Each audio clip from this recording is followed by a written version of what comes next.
AI म्हणजे कृत्रिम बुद्धिमत्ता. एआयचा उपयोग शेतीमध्ये विविध प्रकारे करता येतो, ज्यामुळे उत्पादकता वाढवता येते, वेळ वाचतो आणि खर्च कमी करता येतो. मी काही खालील मुद्दे तुम्हाला सांगतो ज्याद्वारे एआयचा उपयोग शेतीसाठी करता येईल. 1. म्हणजे माती आणि पिकांची स्थिती समजून घेणे. मातीतील पोषण तत्वाची तपासणी.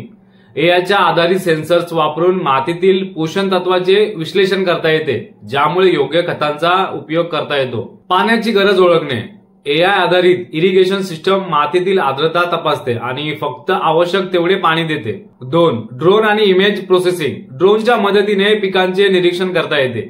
इमेज प्रोसेसिंग तंत्रज्ञान वापरून पिकांची स्थिती समजून घेता येते, जसे की कीड, रोग किंवा पोषण तत्वाची कमतरता ओळखता येते. तिसरी गोष्ट म्हणजे कीटक आणि रोग व्यवस्थापन. एआय आधारित मोबाईल ऍप्समुळे कीटक किंवा रोगांची ओळख पटवता येते.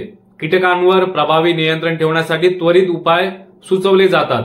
4. पेरणी आणि उत्पादकता वाढवणे.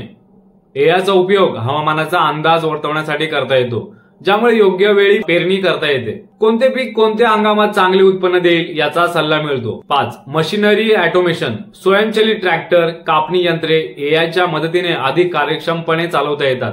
योग्य ठिकाणी आणि प्रमाणात खत आणि कीटकनाशके पसरवण्याचे नियोजन करता येते. 6.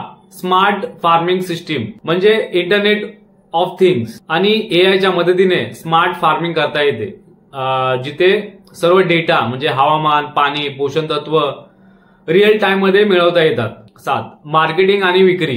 हा सर्वात महत्वाचा मुद्दा आहे.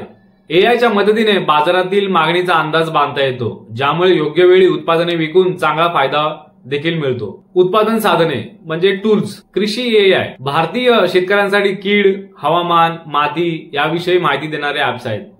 क्रोपलन टेक्नॉलॉजी. पिकांच्या डेटाचा उपयोग करून उत्पादन सुधारण्यासाठी एआयचा वापर होतो.